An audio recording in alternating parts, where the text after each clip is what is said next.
자매님 감사합니다. 아리랑 한 곡으로도 참 은혜가 넘칩니다. पहला यूहन्ना 42वें सत्र पर 들으면서요. डॉक्टर सुशीली प्रचार करेगी। 뿐만이 아니라 अंजलियो, आपकी सुंदर प्रस्तुति के लिए आपका धन्यवाद। आरिरांग गीत जब हम सुनते हैं हम अनुग्रह से उभर जाते हैं। 있습니다. सिर्फ इन प्रस्तुतियों को ही नहीं बल्कि इनके द्वारा चरवाहे के साथ हमारा जो समय गुजरा है उसे भी याद करते हैं। मुझे आशा है कि आपका समय आनंद और खुशी से भरा रहे। आपको उदास नहीं होना है, हमारे पास बहुत सारी यादें हैं। 성도님들이 되시면 उन यादों को अपने हृदय में खुशी के समान रखें और आनंद के साथ आगे बढ़ते जाएं। 마음이 좀 이렇게 무거우십니까? 서운하십니까? 그러지 마시고요. अभी हमें स्थानांतरित होना है। आपको भारी लग सकता है, आपको दुख हो सकता है, मगर ऐसा आपको महसूस नहीं करना है। 굳이 안 떠올리려고 원래는 했어요. 왜냐하면 좀 슬프면 हम 안 되니까. 근데 슬퍼할 필요가 स्थानांतरित करने वाले हैं। जब मैं सोचती हूँ तो मैं आनंद के क्षणों के बारे में सोचती हूँ। 광고 हमें दुखी होने की ज़रूरत नहीं है। 이 성전에서 가졌던 추억에 담겨 있는 사진 또 여러분들의 추억의 스토리들을 함께 प्लानिंग डिपार्टमेंट 그런 आपको 행사를 सूचित करेगा 합니다. 성전을 생각하면 여러분들의 어떠한 행복이 또 और हमारे पास समय होगा। इस भवन के संदर्भ में, यहाँ पर इसके संदर्भ में हमारे पास समय होगा कि हम इस भवन में सुंदर सुंदर तस्वीरें खींच पाएंगे। 성전에서 처음 하신 분도 जितने भी दिन बचे हैं, मुझे आशा है कि आप धन्यवाद की प्रार्थनाओं को अर्पण करें। 담겨 있는 장면과 추억은 2주 연속 부흥성회이거든요. 특별히 2주 연속 부흥성회 이제 सबसे सामर्थ्य दृश्य जो मेरे हृदय में है 인도를 하게 됐고 वो है वो क्षण 년도 연말부터 जब हमने 2 सप्ताह की जागृति सभाएं की थी। 환자 집회에 찬양 인도하고 또 환자 मैं स्तुतियां गा रही थी, 그랬었어서 이 लोगों की भी मदद कर रही थी, मरीजों की मदद कर रही थी उनकी गवाहियों को देने में। 그리고 또 간증하는 सीनियर पास्टर 꽉 채워 있어요. प्रार्थना कर रहे थे। 장면들이 저에게는 가장 큰 추억으로 남겨져 있습니다. 여러분 वो सबसे सुंदर यादें थी मेरे लिए व्यक्तिगत रूप से। 함께 공유하시고 आप में से हर एक के पास इस तरह की यादें हो सकती हैं। मुझे आशा है कि आप उन्हें साझा करें और परमेश्वर को उनके लिए महिमा दें। 감사합니다. बहन इंजिलियो को मैं धन्यवाद देती हूँ उनकी विशेष प्रस्तुति के लिए। फूलों की भेंटें इस प्रकार से हैं। 장의자님께 हम हमारे प्रिय पिता प्रभु और हमारे सीनियर पास्टर को धन्यवाद देते हैं। हम धन्यवादी हैं 사랑으로 귀한 생명의 제단 कि हम जो मृत्यु के लिए पाप के चलते नियुक्त थे, लेकिन प्रभु के महान प्रेम से हम इस बहुमूल्य कलीसिया में आए और नए यरूशलेम की आशा प्राप्त कर पाए। सबसे बढ़कर हम सर्वशक्तिमान परमेश्वर पर भरोसा कर पाए, सीनियर पास्टर के द्वारा प्रकट सामर्थ्य को देख पाए और हर परिस्थिति में हम अपने विश्वास को बनाए रख पाए हैं। हालांकि हम बहुत दूर हैं, वर्षा धनुष को देखकर हम पिता परमेश्वर प्रभु और चरवाहे को महसूस करते हैं और आत्मा से भरा जीवन हम जी रहे हैं। हम आत्मा और देह में आशीषित हैं और उमड़ती हुई गवाहियाँ हमारे जीवन में आर्थिक आशीषों की है। 저희 가정교회가 हम परमेश्वर को धन्यवाद देते हैं जिन्होंने हमारी कलीसियाओं को सुरक्षित रखा है। इसलिए हम 7वीं सालगिरह मना पा रहे हैं, इस खरी आशा के साथ कि संसार के तमाम मानवीय सदस्य एक्टिंग सीनियर पास्टर के साथ एक हो जाएं और सुंदर फलों में तब्दील हो सके। इसलिए फूलों की इन भेंटों को हम अर्पण करते हैं। 많이 आपका धन्यवाद, आप बहुत सी आशीषें प्राप्त करने पाएँ। 지난주는 우리 교회 창립 39주년 पिछले सप्ताह हमने हमारी कलीसिया की 39वीं वर्षगांठ को मनाया था। 행복한 हम यहाँ पर इकट्ठा हुए थे और 또 공연도 라이브로 하지 못했지만 아버지 하나님께서 크신 은혜로 우리와 함께 해주셔서 हालांकि जो प्रस्तुतियाँ थी वो लाइव नहीं थी, मगर फिर भी पिता परमेश्वर हमारे साथ थे और हमने बड़े आनंद के साथ उस समय को गुजारा और यही अंगीकार चर्च के सदस्यों ने दिया था। 감사한지요. उस प्रकार से पिता परमेश्वर केवल भली चीज़ें हमें देते हैं। हमें कितना धन्यवादी होना चाहिए। मानवीन के सदस्यों, कृपया, 않으시고 아버지 주시는 은혜 또 성령 안에서 मेरा मतलब है 행복하게 보내시니 참 감사드립니다. मैं धन्यवादी हूँ 37주 कि इस समय को आपने 시청하셨는데 आनंद के साथ गुजारा। हमने 우리 만민의 이 공연들이 이렇게 항상 크고 웅장하고 멋지고 बीती 아름다우구나라고 सालगिरह सभा की जो कार्यक्रम थे वो प्रस्तुतियाँ देखी थी। 만민은 항상 그랬거든요. अवश्य ही आपने 어떤 분들은 मानवीन के ऊपर गर्व किया होगा। मानवीन हमेशा से उसी प्रकार से रहा है। 만민의 कुछ लोग कुड़कुड़ाते हैं कि आजमाइशें तो बड़ी लंबी चल रही है, 연단이 परंतु मैं सोचती हूँ कि ये जो आजमाइशें हैं ये बहुत छोटी हैं। 긍정적으로 믿음으로 고백 लोग इसका अंगीकार अलग अलग रूप से कर सकते हैं, परंतु हम सकारात्मक अंगीकार कर सकते हैं। तब पिता परमेश्वर हमें अनुग्रह और ताकत देंगे 9주년 और उसके अनुग्रह के मध्य में 행복도 이런 믿음으로 हमने आनंद के साथ सालगिरह के उस कार्यक्रम को मनाया था। मुझे आशा है कि आनंद के साथ विश्वास में आप आगे बढ़ते जाएं। आगे बढ़ने से पहले मैं एक सूचना आपको देना चाहती हूँ। 지난도 한 해 동안도 문서 선교가 활발하게 진행될 수 있었습니다. 특별히 이제 해외를 통해서 이루어 주셨는데요. 우리 ये पिछले वर्ष की बात है। हमने बड़े उत्साहपूर्वक 좀 말씀을 드릴게요. प्रकाशन के विषय में सेवकाई की थी। प्रकाशन सेवकाई के विषय में मैं आपको बताना चाहती हूँ। महामारी के दौरान भी हमने सीनियर पास्टर की प्रकाशन सेवकाई को बड़े उत्साहपूर्वक किया। 15종의 종이책, 48개 इस वर्ष हमने 14종의 전자책을 새롭게 발간하여 전 세계에 유통 중에 있습니다. 러시아어 कई पुस्तकें प्रकाशित की है। संसार भर में उनका वितरण किया गया है। फ्रेंच में और दूसरी बड़ी बड़ी भाषाओं में उनका अनुवाद किया गया है। 인도에서도요. 되게 언어가 여러 개 स्थानीय भाषाओं में भी 탕구러 अनुवाद किया गया है। खास तौर पर भारत में बहुत सारी स्थानीय भाषाएं हैं। 언어 외에 तमिल भाषा में उसका प्रकाशन किया गया है। 인도어인데도 이렇게 여러 종류가 있습니다. 이렇게 또 발간했고요. 남아프리카 공화국 아프리칸스어, 콩고 링갈러, 아프리카 스와힐리어, 이란 쿠르드어 등 लिंगाला भाषा में 수 제작 जो अफ्रीका में है उसका प्रकाशन किया गया है 통하여 세계 여느 곳에서든 और साथ ही उनका वितरण 특별히 4차 वितरण अमेज़न किंडल के द्वारा और दूसरी माध्यमों के द्वारा किया गया है। 휴대성이 용이한 전자책 발간 등으로 전 세계 독자들이 쉽게 हमने ई बुक्स का भी पब्लिकेशन किया है 제작비 절감에도 도움이 되고 있습니다.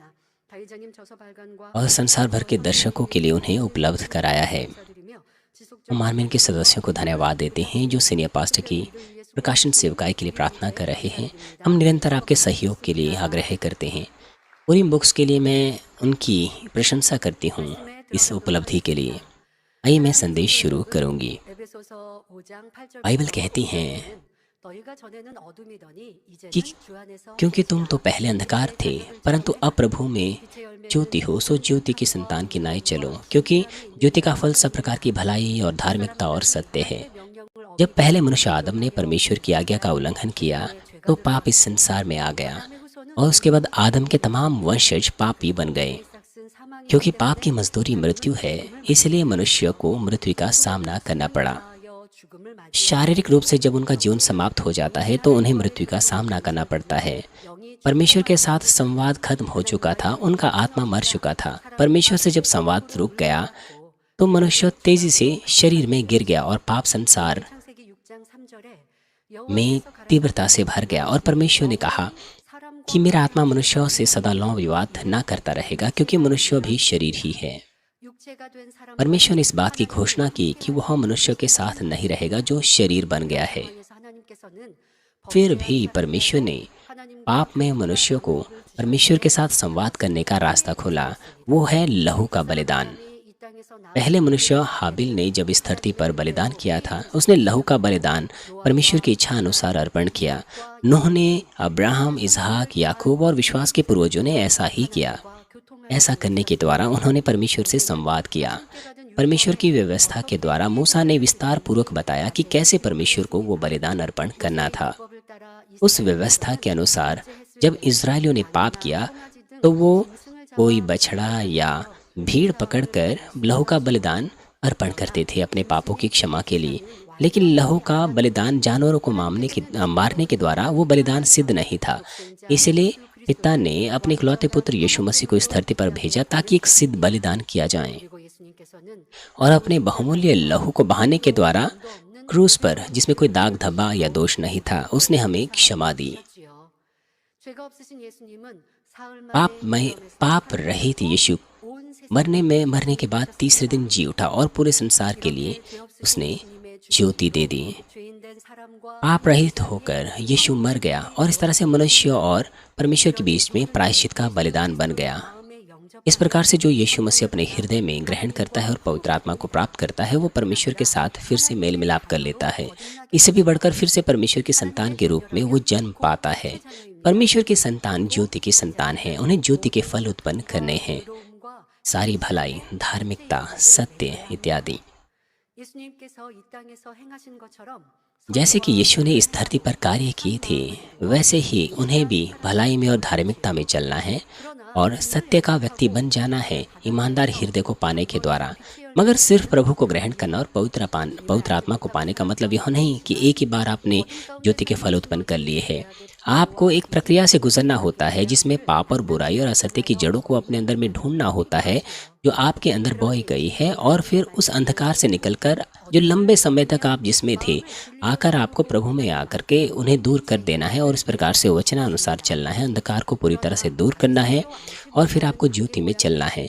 लेकिन छुपी हुई बुराई और अंधकार को इतना आसान नहीं होता है हमारे अंदर ढूंढना, क्योंकि हम उन्हें स्वयं से नहीं ढूंढ सकते हैं, खोज सकते हैं। इसलिए परमेश्वर ने हमें सहायक पवित्र आत्मा भेजा जो वचन के द्वारा हमें डांटता है, हमारी मदद करता है कि हम अपने आप को जांच सके, खोज सके। बाइबल कहती है कि पर जितने कामों पर उल्हाना दिया जाता है वे सब ज्योति में प्रकट होते हैं, क्योंकि जो सब कुछ को प्रकट करता है वह ज्योति है।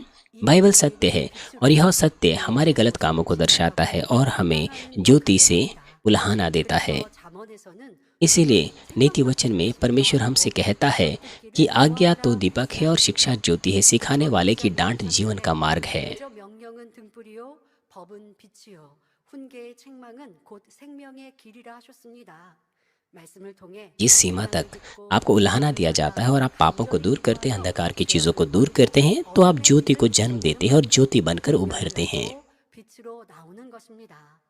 어떤 경우는 कुछ लोग डांट से बदल जाते हैं और कुछ ऐसे हैं जो सज़ा से बदलते हैं। जब वो अपने आप को बदलते हैं और ज्योति के फल उत्पन्न करते हैं तो वो संपूर्ण ज्योति की संतान बन जाते हैं। 하면 어떤 뭐 주의종을 통해서 아니면 윗사람을 통해서 जब हमारे पास्टर्स 훈계를 या 받는다라고 हमसे कोई ऊंचे पद पर 그렇지 않습니다. जब हमें डांटा जाता है, 성경 하나님의 말씀이 우리를 हर वक्त 지적해 주시고 책망해 주셔서 वही मामला नहीं होता है। बाइबल हमारे बारे में हमें दर्शाती है और वचन हमें ज्योति की ओर ले जाता है। इसलिए जब आप वचन पर ध्यान दें तो पवित्र आत्मा हमें जागृत करता है, हमारे हृदय में हमें सचेत करता है। अपनी प्रार्थनाओं में जब हम उसे थामे रखते हैं, 수 있지 하고 हमें ऐसा लग सकता है या फिर हम चीज़ों को 힘이 되고 हो सकता है उन्हें कुछ ना समझें, परंतु पवित्र आत्मा हमें 말씀으로 빛으로 비추어 क्लेश महसूस कराता है। 주는 거예요. उस प्रकार से वो हमारी गलतियों को वचन के द्वारा दर्शाता है। 말씀을 तो फिर हमें अपने हृदय का खतना करना चाहिए। 깨우침이 हमें आधे हृदय से या हमें लापरवाही से वचनों को नहीं सुनना है। 없는 것입니다. 또한 여러분들이 윗사람을 통해서나 주의 종을 통해서나 और हो सकता है हमारे पास्टर्स हमें डांटे या कोई ऐसा व्यक्ति डांटे जो ऊंचे पद पर है, लेकिन तब भी अगर आप बहाना बनाएं या कारण बताने लग जाएं 수 없습니다. 이 책망이 지적 तो फिर आप ज्योति में नहीं आ सकते हैं। 우리 안에 생명이 되고 온전한 빛이 되려면 그것을 기억하고 आपको उस डांट को, परमेश्वर के वचन को ज्योति बनने देना है। 명령으로 바꿔야 합니다. 그래야 온전한 빛의 자녀요 केवल तब ही आप परमेश्वर की या ज्योति की संपूर्ण संतान बन सकते हैं और उसकी सच्ची संतान बन सकते हैं। 범죄하였을 때 하나님께 얼마나 엄한 책망을 받고 बाइबल विस्तार पूर्वक हमें बताती हैं कि परमेश्वर ने दाऊद को कितनी गंभीर और कड़ी डांट दी थी जब उसने पाप किया था। यद्यपि दाऊद को परमेश्वर की हृदय के सदृश व्यक्ति जाना गया था, 잘못을 했어도요. हालांकि दाऊद को महानता से परमेश्वर के द्वारा प्रेम किया गया। 엄히 책망하고 지적하신다라고 지금 यद्यपि एक व्यक्ति चाहे दो व्यक्ति एक ही समान पाप क्यों ना करें, लेकिन जिसे परमेश्वर अधिक प्रेम करता है उसका नतीजा दाऊद के समान होता है। 곧바로 인정하며 회개합니다. 이런 사람이 빛으로 나올 수 있어요. जैसे ही भविष्यद्वक्ता के द्वारा दाऊद को डांटा गया, उसने तुरंत मन फिराया। इस तरह के लोग तेजी से ज्योति में आ सकते हैं, लेकिन ज्यादातर लोग अपने आप को सही ठहराने के लिए कई बहाने बनाते हैं, कई कारण देते हैं। वो अपने आप को सही ठहराने की कोशिश करते हैं। 명령하는 여러분 보세요. 꼭 누가 지적하고 책망해서가 아니에요. 부부가 서로 대화해도요. 부부끼리도 서로 지적하죠. मान लीजिए पति पत्नी जब आपस में बहस करते हैं 서로 지적할 때 있잖아요. तो एक दूसरे की गलती दर्शाता है, दूसरा पहले की गलती दर्शाता है 대화가 사랑 और हर व्यक्ति अपने आप को सही ठहराने की कोशिश करता है 으로 다툼으로 이루고 और फिर लगातार उनमें बहसबाजी होती है और फिर एकजुट नहीं हो पाते हैं। 받으면 खास तौर पर 기뻐하니까 변화가 안 돼요. क्योंकि 그럴 때도 जब हमें डांटा जाता है हम आनंदित नहीं होते, इसलिए हम नहीं बदल सकते हैं। 불 붙들고 기도하면 지적이 되고 책망이 돼서 내게 빛으로 임한단 말이에요. परंतु यदि 각자의 역할입니다. मेरा मतलब है यही वो कार्य है जो आपको करना है। आपको आनंदित होना है। दाऊद को क्षमा प्राप्त हुई। 나올 수 있는 것은 지적을 받을 때에 바로 아멘하고 인정하고 회개했기 때문입니다. 그것으로 그치지 दाऊद की 않습니다. गलती जब दर्शाई गई उसने आमीन कहा और पश्चाताप किया। 감사함으로 받습니다. 이것이 진정 회개하는 모습이죠. 그런데 사람들은 어떻게 해요? और जब उसे कड़ी दंड का सामना करना पड़ा तो उसने उन्हें ग्रहण किया 나를 높여 और उनसे गुजरा। ये सच्चा पश्चाताप है। 다윗 왕은 그렇지 않았습니다. 만약에 다윗 왕이 아닌 다른 사람이었다면요. 하나님께서 이런 엄한 징계를 내리지 않으셨을 거예요. 왜요? अगर कोई और होता तो इस तरह की सजा को सह नहीं पाता 그러나 और ना ही परमेश्वर इस तरह की कोई सजा उन्हें देता, क्योंकि जो अनुग्रह उन्होंने पाया है वो सबका सब अनुग्रह खो देते और अपने विश्वास को खो देते। 셨기 때문에 혹독하게 징계하셨기 परंतु दाऊद अत्यंत प्रेम करता था परमेश्वर से और परमेश्वर भी दाऊद से प्रेम करता था और दाऊद परमेश्वर पर भरोसा रखता था, इसीलिए उसे उस तरह की सजा मिली। 때문입니다. 여러분 이것이 느껴지십니까? दाऊद ने धन्यवाद के साथ तमाम आजमाइशों को पार किया और एक संपूर्ण पात्र बन गया। 그러나 지금 말씀드린 것은 아주 혹독한 연단을 받았어요. दाऊद ने एक बड़ी गलती कर ली थी 사해졌고 और परिणाम स्वरूप जो दंड था वो भी कड़ा उसे दिया गया। 연단을 통과한 후에는 더 멋지고 아름다운 모습으로 나올 수 इसीलिए उसकी थोड़ी सी जो बुराई उसके अंदर होगी वो भी साफ हो गई और आजमाइशों के बाद वो और भी अधिक और संपूर्ण व्यक्ति बनकर उभरा। हम सभी भी वैसे ही बनना चाहते हैं, 쉽지 않다, 많지 않다는 거예요. मगर कुछ ऐसे लोग हैं, 그 연단은 लेकिन कुछ ही ऐसे लोग हैं जो आनंद के साथ और धन्यवाद के साथ इस तरह के दंड को सहते हैं और पार करते हैं। यदि आप ऐसा करेंगे तो परमेश्वर आजमाइशों के द्वारा आपकी उन्नति करेगा। 대단히 지금 겪고 있는 이 연단도 마찬가지입니다. असल में परमेश्वर पिता मानवीन से ऐसी ही अपेक्षा करते हैं। मानवीन इस वक्त जिन चीज़ों से गुजर रहा है वो बिल्कुल वैसे ही है। परमेश्वर हमसे प्रेम करता है और जानता है कि हम विश्वास से उनसे पार निकलेंगे, इसीलिए उसने इस तरह की आजमाइशों को आने दिया है। 주님 오실 때에 대성전 हमें विशेष कार्य सौंपा गया है 대성전은 और वो कार्य है कि जब प्रभु वापस आता है हमें ग्रैंड 구원의 방주입니다. सेंचुरी में प्रभु का स्वागत करना है। ग्रैंड सेंचुरी उद्धार का एक जहाज है, जैसे नूह का जहाज था, लेकिन इस तरह का कार्य ऐसे ही किसी को नहीं दिया जा सकता। हमें सबसे पहले परमेश्वर से प्रेम करना है और हमें संसार से मित्रवत नहीं होना है। खाली उद्धार पाकर हमें संतुष्ट नहीं होना है, हमें 그냥 웬만큼 성결이 आगे बढ़ना है इससे। और ऐसा करने के लिए 이런 성도들이 हमें शारीरिक चीज़ों को छोड़ देना है। 그러한 교회 हमारे 그런 이들이 पिता की पवित्रता के सदृश बनने की हमें कोशिश करनी है। 이루기 위해서 ऐसी कलीसिया को, ऐसे लोगों को 모습을 보니 부족한 पिता परमेश्वर इस तरह का कार्य सौंप सकते हैं। 그러나 우리는 아버지를 परंतु हमने अपने आप को ढूंढ लिया है 그 권능의 हमारी कमियों के द्वारा, 영이 기본 पर क्योंकि हम परमेश्वर से प्रेम करते हैं, क्योंकि चरवाहे के द्वारा प्रकट अद्भुत सामर्थ्य को हमने देखा है, इसीलिए 마지막 때 हम दृढ़ हैं बिना डगमगाए हुए। और पिता परमेश्वर इन आजमाइशों के द्वारा हमें बदल रहे हैं 승리하고 있습니다. और हम यह भी विश्वास करते हैं कि पिता परमेश्वर अपने प्रावधान को पूरा करेंगे। हम जानते हैं कि हम उसी प्रक्रिया के अंदर गुजर रहे हैं 우리의 고백이어야 할 것이고 और हम जानते हैं कि पिता परमेश्वर हम पर भरोसा रखते हैं, 하나님께서는 इसीलिए हमें विश्वास का अंगीकार करना है। 하셔서 정금같이 나오게 하시며 이것이 परमेश्वर आजमाइशों को 적인 사랑인 것입니다. उनके जीवन में देता है जिनसे वह प्रेम करता है, जैसे कि उसने दाऊद के साथ किया और उन्हें शुद्ध सोने के समान बनकर उभारता है। ये परमेश्वर का सच्चा आत्मिक प्रेम है। 1986 में जब सीनियर पास्टर ने यह संदेश का प्रचार किया था तो उन्होंने बताया था कि गहरे आत्मिक प्रेम से किस तरह की चीज़ें होती हैं, और उन्होंने यह भी कहा 것이 없어요. कि डांट खाना वो आशीष है या डांटा जाना वो आशीष है। सीनियर पास्टर ने कहा था कि डांट को प्राप्त करने से बड़ा आनंद कुछ भी नहीं है। मान लीजिए आप चौथे स्तर में आते हैं या विश्वास की चट्टान पर खड़े होते हैं, लेकिन फिर भी परमेश्वर के सामने अगर आप अनुचित व्यवहार दिखाएं 그러니까 믿음의 낮은 사람이라면 तो मैं आपको अपने सामने बुला करके आपको कड़ी डांट लगाऊंगा। 사람이 그리에 हालांकि वो वैसा नहीं करेंगे 희망을 하시겠다는 거. जिनका विश्वास निचले स्तर पर हो, लेकिन जिनका विश्वास का स्तर ऊंचा है तो वो उनके साथ ऐसा करेंगे। 불의한 일을 하느냐? उन्होंने कहा 왜 이렇게 하나님 앞에 합하지 못 कि यदि मैं कड़े रूप से आपको डांटूं कि डीकन ली क्यों आपने ऐसी गलती की, क्यों आपने ऐसा अधर्म का काम किया, 는 그만 क्यों आपने ऐसे काम किए जो अनुचित है परमेश्वर के सामने, 때문에 책망. आप जाइए पश्चाताप कीजिए। 그러나 여러분들이 मैं ऐसा कर सकता हूँ क्योंकि आपका विश्वास ज़्यादा है, मैं आप पर भरोसा करता हूँ। लेकिन अगर मैं आपको व्यक्तिगत रूप से ना डांट पाऊँ तो वो दर्शाता है कि आप 하면 시험 들고 परमेश्वर के प्रेम में निवास नहीं करते हैं। 오히려 충만함을 잃고 डांटने के द्वारा 사단의 역사를 받는 소지가 आप 되기 परीक्षा में पढ़ 때문에 सकते हैं, आप ठोकर खा सकते हैं, गलतफहमी का शिकार हो सकते हैं या शैतान के द्वारा ध्वस्त हो सकते हैं। इसलिए मैं आपको अपने सामने नहीं बुलाता हूँ और व्यक्तिगत रूप से आपको नहीं डांटता हूँ। 말씀하셨죠? 왜 지금은 기쁘게 받는 것 हमने इस 같아요. तरह का अंगीकार किया कि नहीं सीनियर पास्टर, कृपया आप हमें डांटिए। लेकिन सीनियर पास्टर ने कहा कि मैं नहीं डांट सकता हूँ 시험 들게 되기 क्योंकि 때문에 बाद में ऐसा हो सकता है कि 신뢰의 관계가 되지 않았기 हमारे अंदर नाराज़गी उत्पन्न हो सकती है, हम अभिलाषा में पड़ सकते हैं क्योंकि हमारे पास इस वक्त सीनियर पास्टर के साथ एक भरोसेमंद रिश्ता नहीं है। उन्होंने उस वक्त कहा था कि अभी वो हमें नहीं डांट सकते हैं।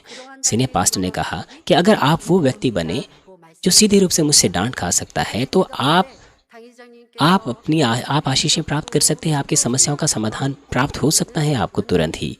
लेकिन ऐसे लोग बहुत कम हैं। 원장님을 사랑하시고 मेरी राय में ऐसे लोग हैं 작은 것 하나 ऐसे लोग हैं जिनको सीनियर पास्टर अक्सर डांटते थे। उनमें से एक है मिसेस बोकनिमली, क्योंकि मिसेस बोकनिमली चरवाहे पर भरोसा रखती थी। 보면 당의자님께서 원장님을 정말 믿고 사랑하시는구나라고 저희는 느끼죠. 원장님도 그렇게 느끼셨지만 और एक परिवार के सदस्य होने के नाते हम महसूस करते थे कि सीनियर पास्टर सचमुच मिसेस बोकनिमली से प्रेम करते हैं। 나는 이렇게 많이 지적하실까라고 परंतु कभी कभार मिसेस बोकनिमली ये सोच लेती थी। 아 이것이 मेरा मतलब है ऐसा भी समय था जब उन्होंने यह सोचा होगा, 보면 어떤 일들에 우리가 실수하는데 परंतु बाद में उन्होंने एहसास किया कि उनकी यह डांट उनके गहरे प्रेम से उत्पन्न हुई है। 뭐 옷매무새 하나하나까지 이렇게 저희 이제 가족 सीनियर पास्टर ने उनकी गलती को दर्शाया, 왜저 사람은 किस तरह से वो कपड़े पहनती हैं। 하면 당의자님 उन्होंने उन बातों को दर्शाया, मगर दूसरे लोगों को सीनियर पास्टर ने नहीं दर्शाया। 그만큼 신뢰가 एक या दो बार सीनियर पास्टर ने हो सकता है सलाह दी हो, लेकिन जब वह व्यक्ति नहीं बदलता है तो सीनियर पास्टर परामर्श देना, सलाह देना बंद कर लेते हैं। इसका मतलब है कि उस व्यक्ति का उनसे अच्छा भरोसेमंद रिश्ता नहीं है। 지적하고 또 책망하고 이렇게 해주시면 मैंने भी अपने आप को मुड़कर जांचा। 사실 쉽지가 않아요. 이렇게 말하면 싫어하지 않을까? 이렇게 말하면 잔소리 सीनियर पास्टर को ये कहना आसान नहीं है। 제가 어떤 부서나 어떤 मेरा 일을 मतलब है 하면 우리가 할 일인데 왜 목사님이 이런 것까지 나서서 하세요? 이러진 않을까? 저도 사실 교회를 운영하면서 그런 걱정을 해서 जहाँ तक मेरी बात है, जब 그리고 눈치를 봐야 되고 जब इस कलीसिया की मैं अगुवाई करती हूँ तो मेरे पास भी कुछ चिंताएं हैं। मुझे भी लोगों की भावनाओं का ध्यान देना पड़ता है। 잘 안 보여서 मैं इस तरह से सोचती हूँ कि 지적을 하고 책망을 कि अगर मैं उन्हें सलाह दूंगी तो वो क्या महसूस करेंगे, कैसे महसूस करेंगे। 더 조심스러운 때입니다만은 그렇지 않고 무슨 말을 해도 खाली उनकी मुखाकृति से हम उनको 않는다면 देख नहीं सकते हैं। 저만 하더라도 개인적으로 어떤 일들을 뭐 अगर कोई ऐसा व्यक्ति है जो सलाह को आनंद से ग्रहण करें, 부탁의 말을 누구에게 제일 많이 하느냐? 원장님께 제일 많이 해요. 원장님 이거는 이렇게 바꿔주시면 좋겠어요. 예를 들면 원장님 मैं भी अक्सर मिसेस बोकनिमली को सलाह देती हूँ। 원장님 이렇게 해주시면 좋겠어요. उदाहरण के लिए 그럼 원장님께서도 저한테 잘 물어. जब वो विशेष दानी प्रार्थना सभा की अगुवाई करती हैं, वो हमेशा मुझसे सलाह मांगती हैं। 원장님과 상의하고 그러니까 제일 편하게 서로 상의하고 말씀을 드릴 수 있어요. 그런데 और फिर मैं उनके साथ 지적한다 그러고 वार्तालाप करती हूँ और मेरे लिए उन्हें सलाह देना आसान होता है। मगर कुछ ऐसे लोग हैं, यदि मैं उन्हें सलाह दूँ तो वो इस तरह से कुड़कुड़ाते हैं कि मैंने 얘기해 줄 수 있고 उनके जीवन में हस्तक्षेप किया है 저 사람 या बाधा डाले हैं। 하고 함께 अगर वो इस तरह के रिश्तों में हों जहां हम आज़ादी से स्वतंत्र रूप से उन्हें सलाह दे सकें 때는 지적을 받고 तो ठीक है। इससे भी बढ़कर चर्च के सदस्य और चरवाहे के बीच में 건면하는 사람이라도 하나님의 책망을 받는 것은 그만큼 하나님의 사랑을 받는 증거입니다. मेरा मतलब है कि सीनियर पास्टर के संदेश से हम देखते हैं कि अगर कोई व्यक्ति अपने विश्वास में परमेश्वर से डांट पाता है तो हम देखते हैं कि परमेश्वर उसे प्रेम करता है, 즐거워 보이지 않고 क्योंकि ये प्रक्रिया है 후에 그로 말미암아 कि वो ज्योति के फल इस प्रकार से उत्पन्न कर सकता है। बाइबल में लिखा है कि वर्तमान में हर प्रकार की ताड़ना आनंद की नहीं पर शोक ही की बात दिखाई पड़ती है। तो अभी जो उसको सहते सहते पक्के हो गए हैं, पीछे उन्हें चैन के साथ धर्म का प्रतिफल मिलता है। इसलिए ढीले हाथों और निर्बल घुटनों को सीधा करो और अपने पाँव के लिए सीधे मार्ग बनाओ कि लंगड़ा भटक ना जाए पर भला चंगा हो जाए। सबसे मेल मिलाप रखने और उस पवित्रता की खोजी हो जिसके बिना कोई प्रभु को कदापि ना देखेगा। 질병 영향을 치료받는 것은 물론 जब आप संपूर्ण रूप से डांट के द्वारा, सजा के द्वारा पश्चाताप करते हैं और सत्य में बदल जाते हैं, तो न केवल शारीरिक बीमारियां चंगी होती है आपकी, बल्कि आत्मिक रूप से कमजोरी और आपके कोई अंग अगर खराब है तो वो भी संपूर्ण बन जाते हैं। 거룩함에 이르러 और साथ ही आजमाइशों के द्वारा जब आप संपूर्ण रूप से सत्य में बदलते हैं, ज्योति की संतान बन सकते हैं, तो आप सब व्यक्ति के साथ मेल मिलाप रख सकते हैं और पवित्रता की खोजी पवित्र हो सकते हैं। इस तरह से आप नए यरूशलेम की आशा के साथ नए यरूशलेम में जा सकते हैं। मुझे आशा है कि इस प्रकार से ताड़ना के द्वारा आप आनंदित होंगे और ताड़ना को गंभीरता से लेकर तेजी से अपने आप को बदल लेंगे, पवित्र बनेंगे और ज्योति की संतान बनकर उभरेंगे। 시간의 때에 나를 발견하는 것 또한 이 इस 말씀을 आजमाइश के दौरान भी आप अपने आप को जांच सकते हैं, 나를 빛으로 सिर्फ डांट के द्वारा ही नहीं, 변화들이 되어지면 참 좋겠습니다. खाली ताड़ना के द्वारा ही नहीं, बल्कि इन आजमाइशों के द्वारा भी हम अपने आप को जांच सकते हैं। यदि मैं अपनी बात करूं, इस आजमाइश से गुजरते हुए 피부로 앞장서서 만나게 되잖아요. 도무지 이해되지 않는 악한 사람도 봅니다. मैंने ऐसे ऐसे समयों का सामना किया है। 나를 높여주세요, 세워주세요. मेरा मतलब है, 서운해요. 많은 사람들을 봅니다. सीनियर पास्टर किस तरह से उन चीज़ों को संभालते थे। कुछ ऐसे लोग होते हैं जो परमेश्वर के राज्य में बाधा उत्पन्न करते हैं। जब मैं इस तरह के लोगों से मिलती हूँ, इस तरह के लोगों से निपटती हूँ, मुझे उन्हें अपने हृदय में रखना पड़ता है, मुझे उनके साथ मेल मिलाप रखना पड़ता है। 모든 사람을 बीते समय में लोगों के साथ मेल मिलाप रखना काफ़ी धुंधला था, 그런데 연단의 때를 만나 또 다른 더 넓은 परंतु इस आजमाइश से गुजरते हुए मैंने एक अलग ही स्तर की स्थिति का सामना किया है। 않았던 많은 상황들을 만나니 참 चर्च जब शांति में था, 그럴 수 있지 मेरा मतलब है 보게 되죠. 그러나 그럴 때 감정이 상하겠습니까? आजकल के दिनों में मैं 그럴 수 없죠. 그러니 전에 기도했던 ऐसे लोगों को देख सकती हूँ, मगर मुझे नाराज़ नहीं होना है, मुझे उनसे बहस नहीं करनी है। बजाय इसके मुझे अपने हृदय को और विशाल करना है कि उन्हें अपने हृदय में रख सकूं। 연단과 어려움을 इसीलिए मैं सोचती हूँ कि 그냥 평안하게 보냈다면 그만큼의 그릇이었을 कि आजमाइशों से गुजरे बगैर 더 크고 넓은 그릇을 मेरे पास इस तरह का पात्र नहीं हो सकता था, परंतु आजमाइशों के द्वारा मैं अपने पात्र को बड़ा कर सकती हूँ। 일들 머리가 और मुझे ऐसे लोगों को भी अपने हृदय में रखना है। 아버지 앞에 맡기고 기도해야겠죠. 도무지 이해되지 않는 사람도 और कुछ क्षण ऐसे भी होते हैं जो कष्टदायी होते हैं। 해주세요. 하고 मुझे उन लोगों के लिए प्रार्थना करनी होती है जिन्हें समझना मुश्किल होता है। 또 아버지 앞에 ऐसे ऐसे लोग भी जो चर्च में बाधा उत्पन्न करते हैं, मुझे उनके लिए प्रार्थना करनी होती है। 커지고 그래서 उस प्रकार से मैं अपने पात्र को 전에는 그런 बड़ा कर सकती हूँ, विशाल कर सकती हूँ। 기도만 했거든요. 근데 이제는 그런 बीते समय में मैंने ऐसे समयों का सामना नहीं किया था, 시험을 लेकिन अब मैं उसी स्थिति में हूँ। 전쟁에 제일 앞장서서 मुझे स्वयं से उस परीक्षा को देना है। मैं युद्ध क्षेत्र में हूँ, मुझे आगे बढ़ना है। 아 이런 일을 만나지 않았다면 내가 품지 못할 일들을 아 나는 परंतु इन चीज़ों के चलते मैं धन्यवाद देती हूँ। 이런 일을 आजमाइशों के बगैर मैं 처음엔 어떻게 저러지 하고 내 ऐसा 마음에 नहीं कर पाती। 나라를 위한다고 하지만 감정이 हालांकि मैं थोड़ी सी विडंबना में थी। 이것도 감정이잖아요. बीते समय में 상황도 기도하고 아버지의 마음, 목자의 마음을 मेरे अंदर दुर्भावनाएं थीं। ये चीज़ें अपने आप में दुर्भावनाएं थी, लेकिन मैंने लगातार प्रार्थना करने की कोशिश की, पिता परमेश्वर और चरवाहे के हृदय को पाने की कोशिश की। उस तरह से मैंने अपने हृदय को विशाल और विशाल बनाया। हम परमेश्वर की ताकत को इसी तरह से उतार सकते हैं, इसी तरह से हम पिता परमेश्वर के सदृश बन सकते हैं। 아버지의 말씀, 목자의 행하심으로 저를 보니 저를 और साथ ही परमेश्वर के वचन के द्वारा हम अपने आप को 누가 ढूंढ सकते हैं। 실망하겠습니까? 그러나 아버지의 말씀, इसलिए 기도로 그렇게 해 वही वो ताड़ना है, वही वो डांट है। कौन मुझे डांटेगा? लेकिन परमेश्वर के वचन के द्वारा हम ऐसा कर सकते हैं। 어떻게 보내고 계십니까? 힘들어요, 어려워요 하고 있습니까? आप इस समय को कैसे गुजार रहे हैं? क्या आप 더 환한 빛 बैठे हुए हैं और फिर कुड़कुड़ा रहे हैं कि ये तो बहुत मुश्किल है? 말씀드린 대로 여러분 영체에서는 환한 빛이 나옵니까?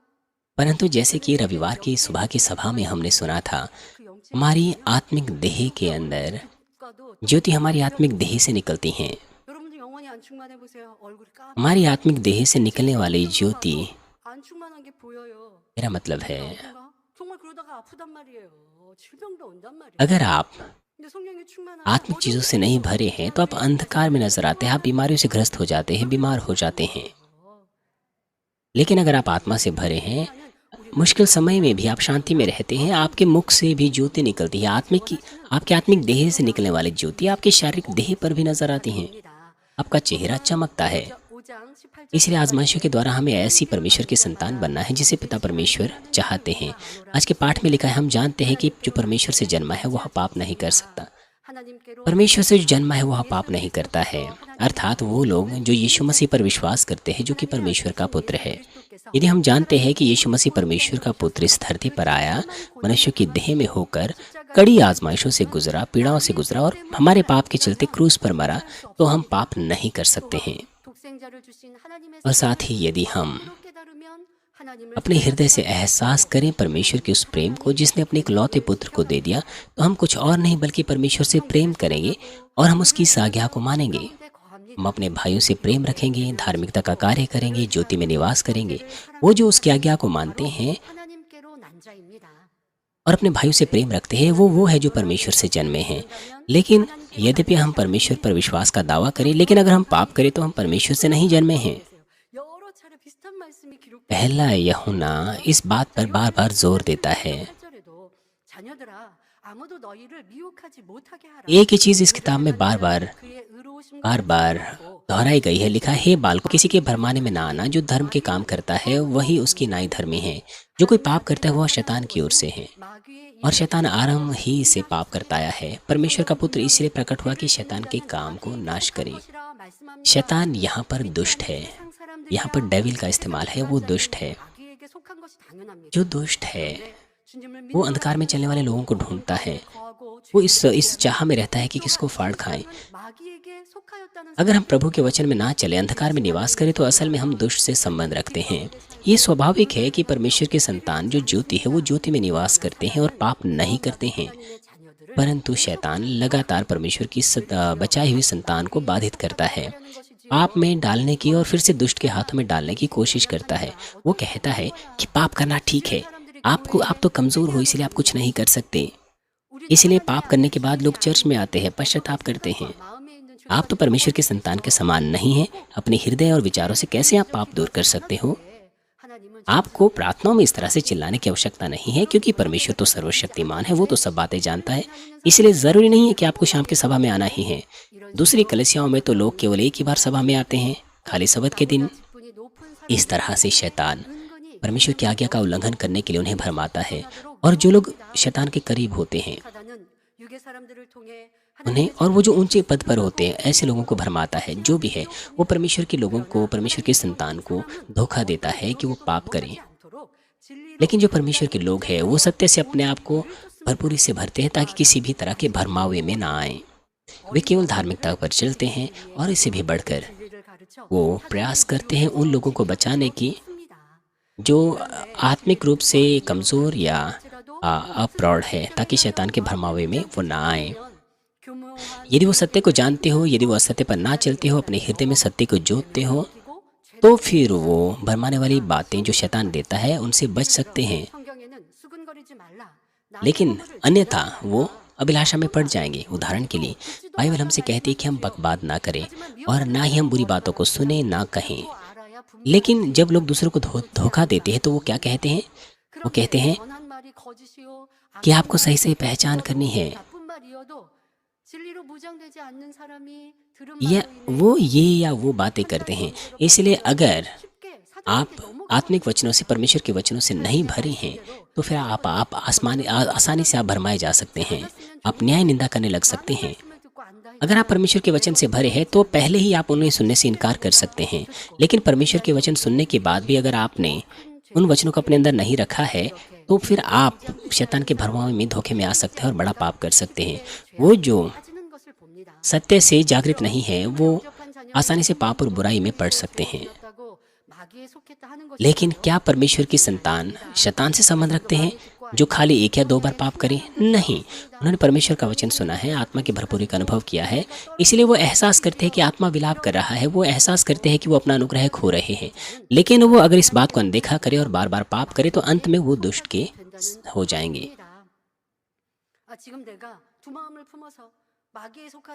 मान लीजिए आप दोगले मन के हैं, आपके पास दो मन हैं और ऐसे काम करते हैं जो दुष्ट के हैं, और साथ ही आप ऐसे भी काम करते हैं जो सत्य से संबंध रखते हैं। आप दोनों तरह के काम करते हैं। अब आप दो मन के हैं। मेरा मतलब है एक तरफ तो आप सत्य के काम भी करते हैं, एक तरफ दुष्ट के काम भी करते हैं। 하나님께 속한 사람이 아니라 마귀에 속한 사람으로 완전히 और धीरे धीरे करके आप पीछे खिसकते जाते हैं और अंत में आप पूरी तरह से दुष्ट की ओर हो जाते हैं, परमेश्वर से अलग हो जाते हैं। इसलिए आपको जानना है, इस बात को खोजना है कि कहीं आप दुष्ट के काम तो नहीं कर रहे, कहीं शैतान के धोखे में तो आप नहीं आ रहे। 이러기를 사모하며 기도한다면 응답받을 수가 없는 것이죠. और 결코 तो फिर आप प्रभु को पुकारिए। 사람이 되어서 लेकिन ऐसी स्थिति में अगर आप प्रभु को पुकारें, चंगाई मांगे, तो आप चंगाई प्राप्त नहीं कर सकते। इसलिए हमें कभी भी दुष्ट की ओर से नहीं होना है। 수 없습니다.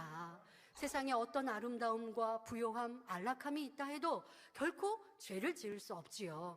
그 길 चाहे कोई संपत्ति या संसार की सुविधा या आराम को हमें छोड़ना ही क्यों ना पड़े, लेकिन हमें अंधकार के उन कामों को कभी ग्रहण नहीं करना है जो मृत्यु की ओर ले जाते हैं। 구세주 대신 예수님을 मूल रूप से हम सभी लोग दुष्ट की ओर से थे, लेकिन परमेश्वर ने यीशु के द्वारा हमारे लिए योजना बनाई और यीशु क्रूस पर मर करके 이제 하나님께 हमें दुष्ट से वापस ले आया। हालांकि हम पापी थे, 에게로 돌아가서 हमारे प्रभु और परमेश्वर की ओर से होकर या उनसे संबंधित होकर हमें फिर से वापस दुष्ट के पास कभी नहीं होना है, दुष्ट की ओर से कभी नहीं होना है।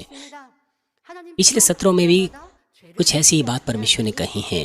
लिखा है कि जो कोई परमेश्वर से जन्मा है वह पाप नहीं करता, क्योंकि उसका बीज उसमें बना रहता है और वह पाप कर ही नहीं सकता, क्योंकि परमेश्वर से जन्मा है। 예수 그리스도의 구원의 복음을 듣고 जिन्होंने यीशु मसीह को सुना है, विश्वास किया है, पवित्रता के सुसमाचार पर विश्वास किया है, पवित्र आत्मा को प्राप्त कर लिया है, नया जन्म पा लिया है, उनमें जीवन का बीज बना रहता है, अर्थात सत्य और सुसमाचार उनके हृदय में बोया गया है। उनके हृदय में जो जीवन का बीज है 말하지 않고 वो झूठ नहीं बोलेगा, वो अपने भाइयों से बैर नहीं रखेगा, ईर्ष्या, बैर, व्यभिचार, जलन नहीं रखेगा, वो चोरी नहीं करेंगे। 난 사람은 जो परमेश्वर से जन्मे हैं उन्होंने पवित्र आत्मा पाया है और उनका आत्मा पुनः जागृत हो गया है।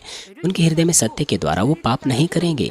सत्य के अनुसार वो एक दूसरे से प्रेम करेंगे 선하고 और एक अच्छा, धर्मी, पवित्र और सत्य भरा जीवन जिएंगे। इसलिए बाइबल कहती है 자녀들 कि 마귀의 इसी से परमेश्वर के संतान और शैतान के संतान जाने जाते हैं। जो कोई धर्म के काम नहीं करता वह परमेश्वर से नहीं, और ना वह जो अपने भाई से प्रेम नहीं रखता। 자녀라 말씀하셨습니다.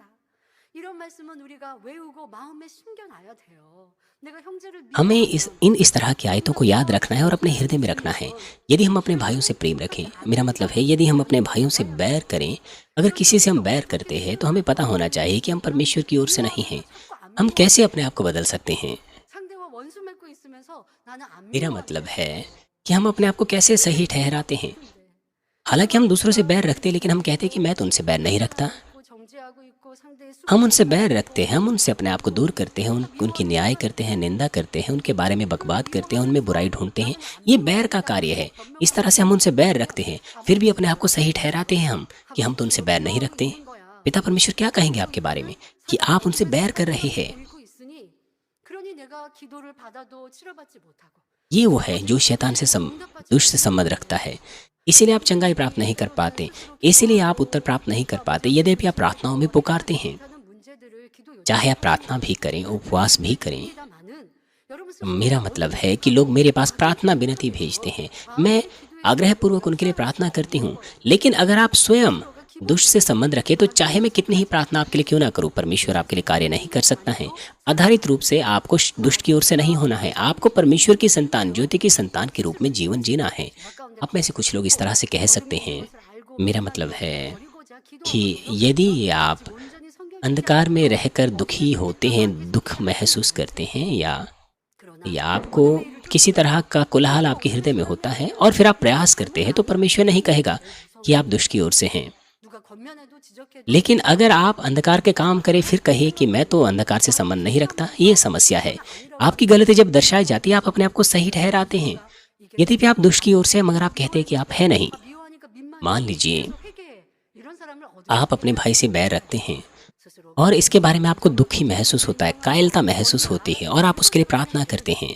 버리고 सिर्फ इतना ही नहीं बल्कि अगर आप इस तरह से प्रयास करते रहें, आप कड़े प्रयास करते रहें, 어둠의 तो फिर आप ज्योति की संतान हैं। 일이라고도 परंतु वो जो दुष्ट की ओर से है वो तो अपनी गलती तक नहीं मानते और ना ही प्रयास करने की कोशिश करते हैं, 인지라도 치료받고 और फिर वो जानबूझकर अंधकार में निवास करते हैं और उस प्रकार से वो परमेश्वर से उत्तर और आशीष प्राप्त नहीं कर पाते। लेकिन मैं जानती हूँ कि मानवीन के सदस्य इस तरह का कार्य नहीं करते हैं। 나를 다스려서 버리려고 하는데 आप जानते हैं और आप 안 되어질 것이 아닙니다.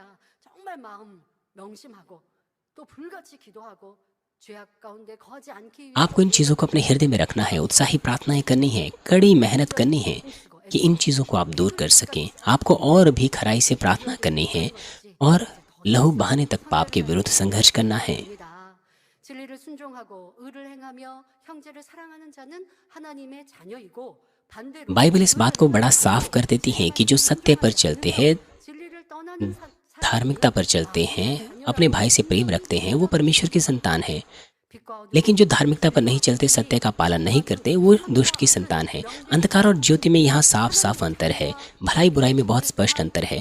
ये बिल्कुल ऐसे ही है परमेश्वर की संतान और दुष्ट की संतान के बीच भी ये अंतर बहुत स्पष्ट है। यदि आप दूसरों से बैर रखते हैं तो वह अंधकार का कार्य है, वो दुष्ट का कार्य है। यदि आप दूसरों की निंदा करते हैं, न्याय करते हैं, यह दुष्ट का कार्य है। 악이죠. यदि आप कुड़कुड़ाहट रखते हैं, ये साफ रूप से बुराई है। यदि आप अपने आप को ऊंचा करने की कोशिश करें, 내는 거 싸우고 다투는 यदि आप अपनी आवाज़ बढ़ाएं, दूसरों से बहस करें, 일이죠. तो यह भी 그런데 어둠의 일을 행하고 अंधकार के कार्यों से संबंधित है। 있으니까 이제 분명히 빛과 어둠이 나뉘듯 आप ऐसा करते हैं, फिर भी आप क्यों ऐसा कहते हैं कि आप अंधकार के कार्य नहीं कर रहे? आपको अपने आप को जांचना चाहिए 여기고 버리기에 कि क्या आपकी बातें, आपके कार्य अंधकार से संबंध रखते हैं। 자녀로 인정받을 수 있습니다. केवल तब जब इस तरह के प्रयास आप करेंगे उन्हें दूर करने के लिए, तब आप दुष्ट से संबंध नहीं रखेंगे, तब आप परमेश्वर की संतान बन पाएंगे। बाइबल कहती है, 저는 처음부터 살인한 자요 진리가 그 속에 없으므로 진리에 서지 못하고 거짓을 말할 때마다 제 것으로 말하나니 이는 कि तुम 저가 अपने पिता 거짓말로 दुष्ट से हो। 거짓의 वो 아비가 वो वो तो 되었으므로 आदि से ही 믿는 झूठा है 자는 और झूठ का पिता है।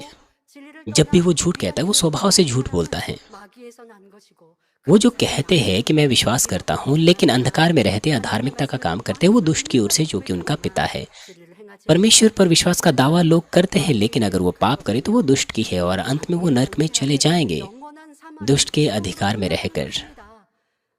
물론 아직 믿음이 부족하고 진리를 잘 알지 हालांकि यह उन नए विश्वासियों पर लागू नहीं होता जिनका विश्वास कमजोर है या जो सत्य को अच्छे से नहीं जानते। 못합니다.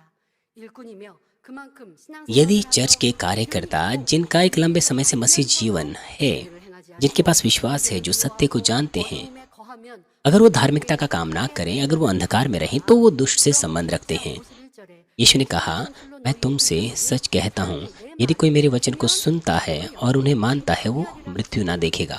주님의 말씀을 듣고 केवल वो जो उसकी वचनों को मानते हैं 죽음을 영원히 보지 और उन पर चलते हैं, वही अनंत जीवन प्राप्त कर सकते हैं। वो मृत्यु का सामना नहीं करेंगे। 않아도 चाहे आप परमेश्वर का कितना ही वचन क्यों ना सुन लें, चाहे कोई व्यक्ति बहुत से वचन सुन ले, बहुत सा बाइबल का ज्ञान पा ले, लेकिन अगर वो सत्य के वचन पर नहीं चलता, तो कुछ और नहीं बल्कि अनंत जीवन, अनंत मृत्यु का वो सामना करेगा। परमेश्वर धर्मी है, वो पवित्र है। हमारा प्रभु यीशु दोष और दाग रहित है, वो पवित्र है। इसलिए ये स्वाभाविक है कि जो उस पर विश्वास करते हैं, 의를 행하 वो जो परमेश्वर को पिता कहते हैं, वो धार्मिकता में चलते हैं और एक पवित्र जीवन जीते हैं। बाइबल कहती है, 오직 너희를 부르신 거룩한 자처럼 जिस पवित्र ने तुम्हें बुलाया है, तुम्हें अपने व्यवहार में भी पवित्र होना है, क्योंकि लिखा है कि पवित्र बनो 또 거룩한 क्योंकि मैं पवित्र हूँ। लिखा है, जैसा तुम्हारा बुलाने वाला पवित्र है, वैसे ही तुम भी अपने सारे चाल चलन में पवित्र बनो।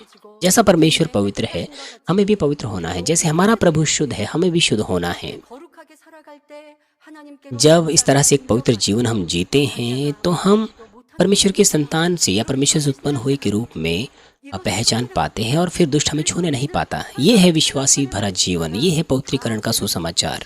악을 버려 इसलिए हर संदेश पवित्रीकरण पर आधारित होता है, पवित्रीकरण को दर्शाता है, हमारे पापों को दूर करने के विषय में है। 대접받는다는 자체를 기뻐하고 즐거워하셔야 돼요. आपको आनंदित रहना चाहिए इस तथ्य को ध्यान में रखते हुए कि आपकी बुराई दर्शाई जाती है। 30년 신앙생활하는데도 선결되지 못해서 안타까운 것이지 아는데 아유 저 알아요. 알아서 지켜행하지 못하면 무슨 소용이 있냐고요. 여러분 나는 이 재단에 있습니다. 만민의 양떼입니다. 목자 믿고 신뢰합니다. 이걸로 자랑스러워하지 마세요. आप ऐसा कह सकते हैं कि मैं तो चर्च में बना हुआ हूँ। सिर्फ इसी बात से आपको संतुष्ट नहीं होना है, ये आधारित बात है। अगर आप सचमुच चरवाहे की भेड़ हैं और मानवीन के सदस्य हैं, यदि सचमुच आप नई यरूशलेम की लालसा रखते हैं, तो आपको पाप नहीं करना चाहिए, आपको अंधकार में निवास नहीं करना चाहिए, आपको न्याय, निंदा और दूसरों की 그러한 악을 쌓아서는 하나님 बुराई नहीं करनी चाहिए, दूसरों के बारे में बकवाद नहीं करना चाहिए। आपको ऐसे लोग नहीं बनना चाहिए, अन्यथा परमेश्वर की ओर से नहीं होंगे बल्कि दुष्ट की ओर से होंगे। आप ऐसा कह सकते हैं कि मैं विश्वास योग्यता से काम करता हूँ, मेरे पास एक पद है। हाँ, भले ही आप पास्टर है, भले ही एल्डर है, भले ही 10 या 20 साल से आप इस चर्च में हैं, भले ही आप धन्यवाद की भेंटें देते हैं, दशमांश देते हैं, परंतु यदि आप अंधकार में निवास करें तो आप दुष्ट से हैं। 이 말씀을 여러분 마음에 명심하셔서 이제 우리는 इसी के ऊपर पहला यूहन्ना लगातार जोर दे रहा है। 불의한 일, हमें कभी भी अधार्मिकता के कार्य नहीं करने चाहिए, बल्कि ज्योति में निवास करना चाहिए, सत्य में निवास करना चाहिए, चाहे कोई चीज़ छोटी हो या बड़ी हो। 내 मेरा 마음을 मतलब है, 않고 चाहे कोई आपको दुखी क्यों ना करें, 않고 चिंता में क्यों ना डालें, यदि आप उनसे बैर ना रखें, यदि उनसे नाराज ना हो, 마음 안에 तो आप परमेश्वर की संतान हैं, ज्योति की संतान हैं। परंतु यदि आप चिंता में आ जाएं, दुखी हो जाएं, तो आप अंधकार में हैं। 어둠의 일이란 말이에요. यदि आप परिपूर्णता को खो लें जब कोई आपको दुखी करता है, तो यह भी अंधकार है। 그건 아니시지만 이런 모습으로 내가 주저앉아 सिर्फ उस तरह से महसूस करने का मतलब यह नहीं कि पिता परमेश्वर कहेंगे कि आप अंधकार के हैं, लेकिन अगर आप लगातार वैसा ही जीवन जीते रहे तो आप भरमाई में आ सकते हैं, आप अभिलाषा में पड़ सकते हैं। परमेश्वर की संतान अर्थात 온전한 빛으로 이끄시기 위해 जो ज्योति की संतान होती है, अगर वो छोटी सी भी बुराई अपने अंदर खोजें, 특별히 그 뭐라고 지적을 할 수가 없는 거예요. 여러분들은 빛 가운데 진리 가운데 살았고 새로운 삶을 사모하기에 아버지는 우리에게 이런 मेरा मतलब है आप ज्योति में जीते आ रहे हैं, आप नए यरूशलेम की लालसा रखते हैं, इसीलिए पिता परमेश्वर ने इस आजमाइश को आने दिया है और बहुत सारी चीज़ों को हमारे अंदर खोजने के योग्य हमें बनाया है। 부족하다 이렇게 하십니까라고 제가 그런 말씀도 드리는데 एक दिन मैं मिसेस बोकनिमली से बातें कर रही थी और मैंने उनसे कहा कि आप क्यों कहती है कि आपके अंदर बहुत सारी कमियां हैं। 빛의 तो उन्होंने उत्तर दिया कि वो बहुत सारी कमियां अपने अंदर सत्य की ज्योति में, वचन की ज्योति में ढूंढती हैं, चरवाहे की भलाई की ज्योति में ढूंढती हैं। 변화되는 것 그럴 때 हमें 부족한 자로 हमें इतनी छोटी छोटी चीज़ों को भी ढूंढना है और अपने आप को बदल देना है। 18절 후반절에 하나님께로 나신 자가 저를 आज के पाठ में लिखा है कि जो परमेश्वर से जन्मा है 말씀하셨습니다. 하나님께로 나신 자는 마귀를 वह पाप नहीं करता। वो जो परमेश्वर से जन्मा है वो यीशु मसीह को दर्शाता है, जिसने दुष्ट के कामों को नाश किया है।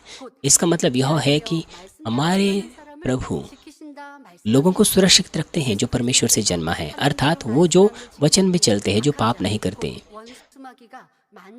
इसीलिए जो लोग यीशु पर विश्वास करते हैं, जो परमेश्वर से जन्मा है, तो शत्रु दुष्टों से छू नहीं पाता है।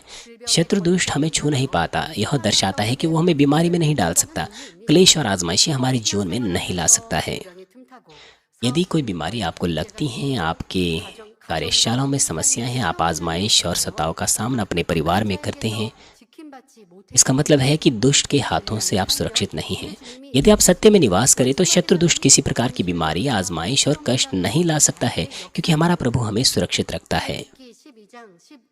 परमेश्वर कहता है कि यदि तू अपने प्रभु परमेश्वर यहोवा का वचन तन मन से सुने, जो उसकी दृष्टि में ठीक है वही करें, उसकी आज्ञाओं पर कान लगाएं, उसकी सब विधियों को माने, तो जितने रोग मैंने मिस्रियों पर भेजा है उनमें से एक भी तुझ पर ना भेजूंगा, क्योंकि मैं तुम्हारा चंगा करने वाला यहोवा हूँ। वो बीमारियां जो मिस्रियों पर पड़ी, वो तमाम प्रकार की बीमारियों को दर्शाती हैं जो इस संसार में आज पाई जाती हैं। कोई भी बीमारी, कोई भी वायरस क्यों ना हो, कोई भी आपको नहीं लगेगा यदि आप उसके वचनानुसार जिए। ये परमेश्वर की प्रतिज्ञा है। परंतु जब आप सत्य में नहीं जीते हैं तो परमेश्वर आपको सुरक्षा नहीं दे पाते हैं, इसलिए दुष्ट क्लेश और आजमाइशें लाता है। मैंने आपको कहा है कि हर पाप का भार अलग अलग होता है। छोटे पापों के लिए जो दंड होता है, मेरा मतलब है जो छोटा पाप होता है वो पश्चाताप करके ठीक हो सकता है। छोटे पापों के लिए दंड हल्का होता है, लेकिन गंभीर पापों के लिए सजा भारी होती है। मैं जानती हूँ कि ज़्यादातर मानवीन के सदस्यों को सर्दियों में भी सर्दी नहीं लगती है। मान लीजिए आपको सर्दी लग गई, वो जो सत्य की लालसा रखते हैं वो इस बात को कुछ भी नहीं मानते हैं। मेरा मतलब है वो उस सर्दी को या जुकाम को कुछ नहीं समझते हैं। आपको ये नहीं सोचना चाहिए कि मुझे जुकाम इसलिए लगा क्योंकि सर्दी आ गई है, क्योंकि मैंने मोटे कपड़े नहीं पहने हैं। शारीरिक लोग, संसारिक लोग 살피지 않는 사람이라면 뭐라고 말하느냐? 아니 날씨가 갑자기 추워져서 감기에 걸렸어요. 이렇게 말하거나 옷을 너무 얇게 입어서 내가 이렇게 감기에 걸렸네. 이렇게 말할 수 있습니다만은 진정 나를 진리로 살피고 하나님께 난 자로 조금의 범죄도 इस तरह से करते हैं, लेकिन जो ज्योति के प्रकाश में अपने आप को देखते हैं और कोशिश करते हैं कि वो किसी प्रकार का पाप ना करें, 무엇이 있지 않을까? तो वे छोटी सी गलती भी ढूंढने की कोशिश करेंगे। 라도 찾고 जहाँ पर वो वचन से भटक रहे हैं, वो छोटी सी गलती को भी ढूंढने की कोशिश करेंगे 하지만 और पश्चाताप करने के बाद तुरंत चंगाई पा सकते हैं। लेकिन अगर आप कारण बनाए, बहाना बनाए और अपने आप को ना ढूंढें, 며칠 고생하고 며칠 고생할 수 있어요? 근데 그것만으로 끝나는 게 아니에요. 영적으로는 마이너스예요.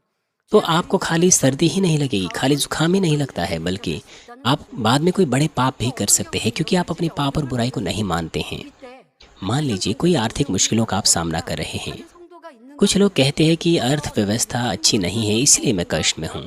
लेकिन कुछ ऐसे हैं जो अपने आप को ढूंढते हैं, अपने आप को जांचते हैं कि कहीं मैंने कुछ लालच तो नहीं किया, 은행에서 대출을 받아 투자했는데 어려움을 만난 것이지요. क्योंकि यहाँ वहाँ लोग पैसा निवेश करने की बातें करते रहते हैं, इसलिए इस तरह के लोग लालची हो जाते हैं और यहाँ वो अपना पैसा लगा लेते हैं। 일곱 명의 इस तरह से जब वो अपने अंदर इस तरह के लालच को ढूंढे और लगातार 7 आत्माओं के परिमाण के अनुसार कामों को प्रकट करे, तो परमेश्वर बाहर निकलने का मार्ग दिखा सकता है। 큰 या फिर 나에게 वो इस बात से एक बड़ा 어려움 पाठ प्राप्त कर सकते हैं, एक बड़ी शिक्षा प्राप्त कर सकते हैं। 기회가 될 수 있지요. जो भी कष्ट जिस भी कष्ट का वो सामना करते हैं, उससे एक अच्छा पाठ वो सीख सकते हैं। 자신을 살피는 성도 तब उनकी आजमाइशें उनके लिए एक अवसर बन सकती हैं, बड़ी आशीषों को प्राप्त करने के लिए। 할 것이고 지금 말씀드린 어떤 어려움과 상황 속에서도 내가 범죄함으로 지킴받지 못했구나라고 살핌으로 자신을 जब आप इस तरह से अपने आप को मुड़कर जांचते हैं, 발견하고 시험 환란을 당하였다면 즉시 자신을 돌아보아 विशेष रूप से यदि आप किसी प्रकार के कष्ट में हैं, 보기 바랍니다. तो तुरंत आपको अपने आप को जांचना चाहिए, मन फिराना चाहिए, सही मार्ग पर आना चाहिए। 그러므로 तब हमारा परमेश्वर आपको क्षमा करेगा और फिर से आपको सुरक्षा देगा।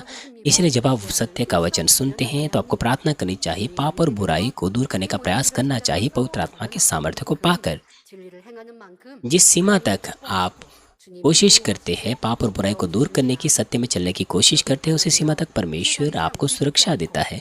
जब आप फिर पाप ना करें, किसी बात से धोखा ना खाएं, जब आप सिद्धता से ज्योति में सत्य में चलते हैं, हर प्रकार के पाप और बुराई को दूर करते हैं, तो फिर आप ऐसे स्तर पर पहुंचते हैं कि जहां बुराई आपको छू तक नहीं पाती हैं, क्योंकि परमेश्वर इस तरह के स्तर पर लोगों को सुरक्षा देते हैं, उनके परिवार को, उनके बच्चों को और उनकी कार्यशालाओं को पवित्र आत्मा की अग्नि में बाड़े, स्वर्गीय सेना, स्वर्गदूतों और प्रभु की धधकती आंखों के द्वारा। इसलिए शत्रु दुष्ट ना तो उन्हें छू सकता है, ना बाधित कर सकता है।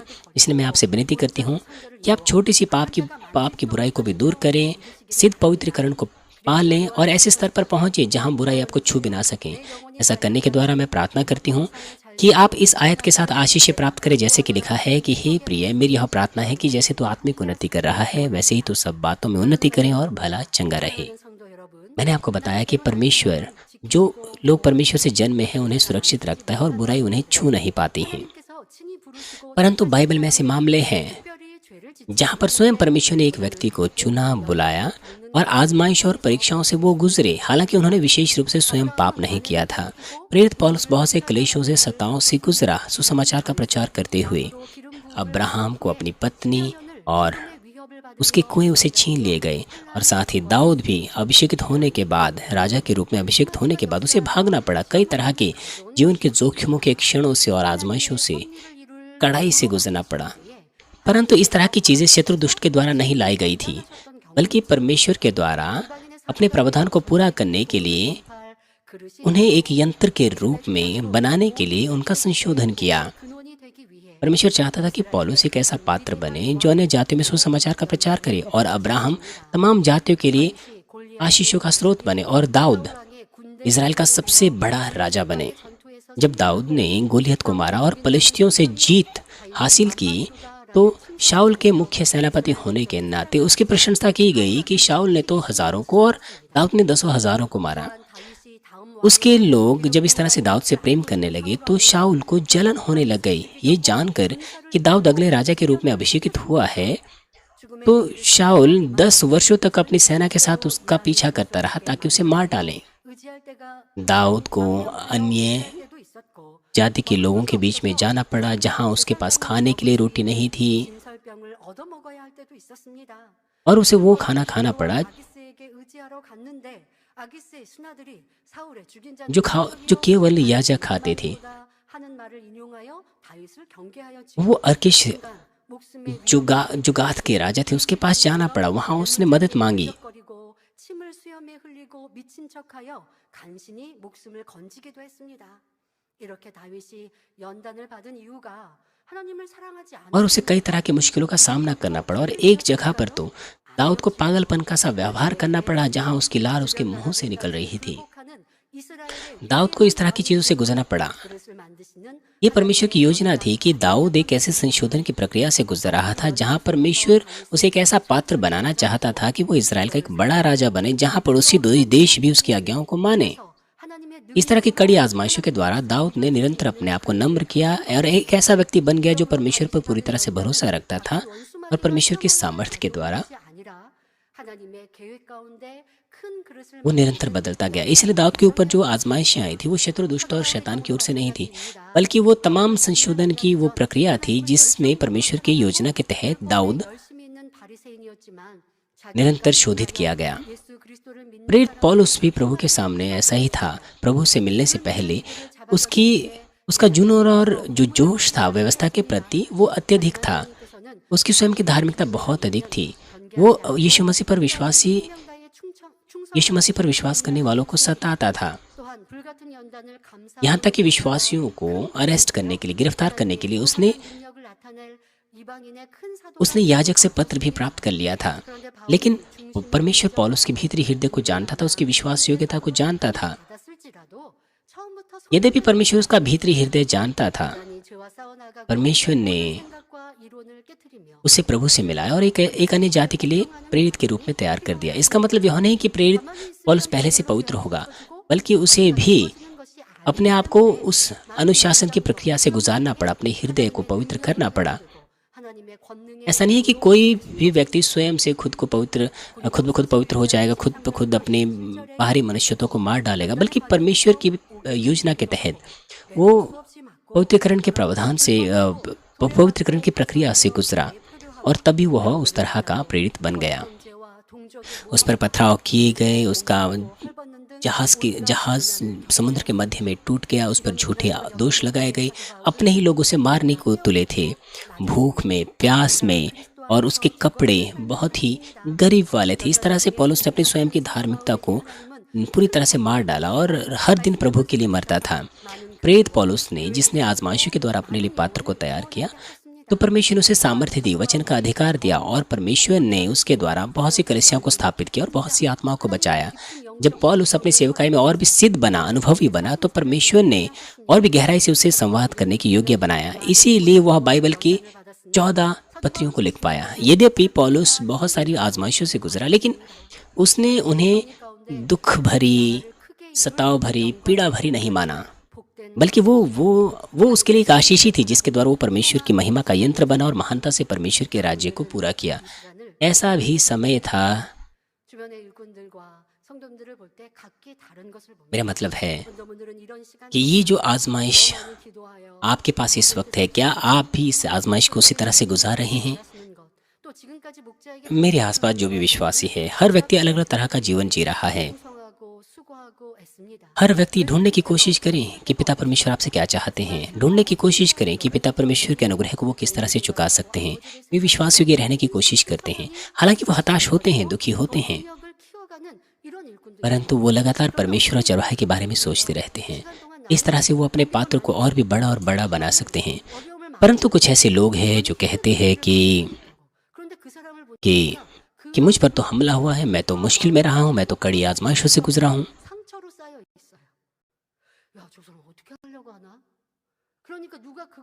और इस तरह के लोग इस तरह की बुराई को एकत्र करते रहते हैं।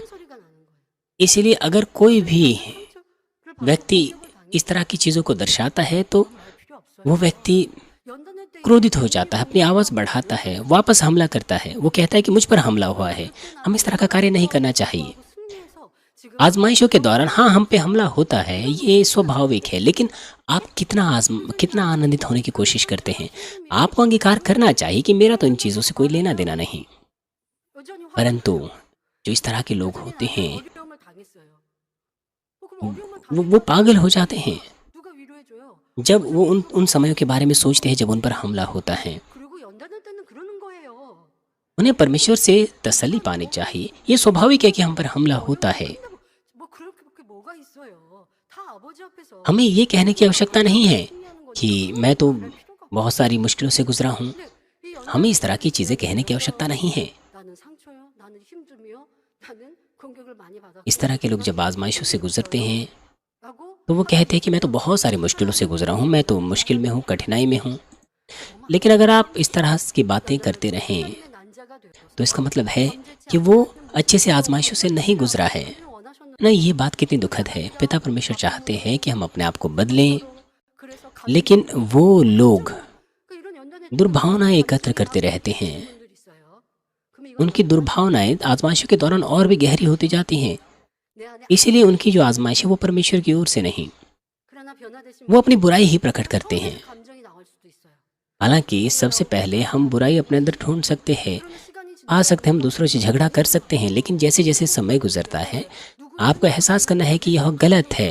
हमने तो पवित्रता के सुसमाचार को सुना है, इसलिए हमें क्यों वाद विवाद करना है। 듣는 귀 막고 हमें अपने मार्गों से मन फिराना है, पश्चाताप करना है 내 안에 이런 시시비비가 있고 감정이 있었구나. 이제 कि मुझे इस तरह से नहीं करना चाहिए, मुझे भलाई करनी है। 그래서 오는 분들 यदि आपने इस तरह से किया है तो आप आनंद और शांति में रहते हैं, लेकिन अगर आपने ऐसा नहीं किया है 내가 올래 네가 올래 तो आप इसी बात पर जोर देते हैं कि नहीं, आप तो ज्योति है, मुझे क्षमा कीजिए। 그런 사람이 되지 맙시다. पर उन लोगों के लिए आजमाइशें लंबी हो सकती हैं। 믿음이 있으나 더 큰 हमें उस तरह के लोग नहीं बनना है। 이루기 위해 죄를 지은 것도 아니지만 연단과 इस प्रकार से कुछ ऐसे मामले होते हैं जहाँ पर परमेश्वर आजमाइश और परीक्षाओं को उसके जीवन में आने देता है, जिसके पास विश्वास है और जिनसे परमेश्वर प्रेम करता है। हालांकि उसने पाप नहीं किया, लेकिन परमेश्वर ऐसा इसलिए करता है कि उसका पात्र बड़ा बने और उसकी इच्छा पूरी कर सके। इसलिए आजमाइशों के द्वारा हमें एक बड़ा पात्र बनना है और हमेशा आनंदित और धन्यवादी होना है। 영광을 위해 और साथ ही ऐसे लोग भी जो ऐसे स्तर पर पहुंच गए हैं जहां बुराई उन्हें छू नहीं सकती, वो भी झूठे सताव का, झूठे दोष का सामना कर सकते हैं, लेकिन यह परमेश्वर की महिमा को और भी महानता से प्रकट करने के लिए है और परमेश्वर उन्हें बड़े प्रतिफलों के साथ वापस चुकाता है। 받는 당사자는 परमेश्वर के जन के संदर्भ में जो आजमाइशों में पड़ते हैं, लोग ऐसा मान सकते हैं कि वो कष्ट में हैं, लेकिन परमेश्वर के जो वो लोग हैं, वो जन हैं, वो उसे हताशाजनक नहीं मानते, क्योंकि उनके हृदय में पहले से सत्य है और वो एक ऐसा हृदय प्राप्त करते हैं जहाँ पर वो हमेशा धन्यवादी होते हैं और आनंदित होते हैं। 그들에게 생명을 심어주고 वे 위로가 되고 शांति, आनंद और आत्मा की परिपूर्णता से पार करते हैं और इसके अलावा जो उनके आसपास होते हैं वो उन्हें जीवन देते हैं, आशा और दर्शन देते हैं।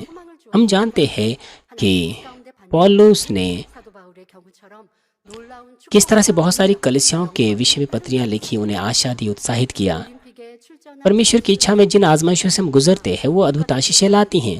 जैसे कि पौलुस के मामले में 훈련을 했고 आप 대표가 된 후에도 ओलंपिक खिलाड़ी के बारे में सोचिए। उन्हें बड़ी कड़ी प्रशिक्षण से गुजरना पड़ता है कि ताकि राष्ट्रीय स्तर का वो खिलाड़ी बन सके। 이를 따라 नरक के समान कड़ी प्रशिक्षण से उन्हें गुजरना पड़ता है उस सोने के मेडल को प्राप्त करने के लिए। आत्मिक रूप से भी परमेश्वर अपने कार्यकर्ताओं को प्रशिक्षित करता है जो महानता से उसके प्रावधान के अनुसार उसकी इच्छा को पूरा कर सकें। यदि परमेश्वर किसी से आशीषों की प्रतिज्ञा करता है तो परमेश्वर उसे तब तक ताड़ना देता है, तब तक उसे डांटता या अनुशासित करता है जब तक कि वह आशीषों को प्राप्त करने का पात्र न बन जाए।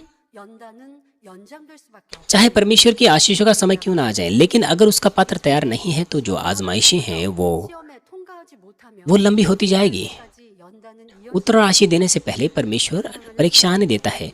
अगर कोई व्यक्ति उसमें असफल हो जाए तो फिर वो आजमाइश लगातार बार बार आती रहेगी जब तक आप उसे पार ना निकलें।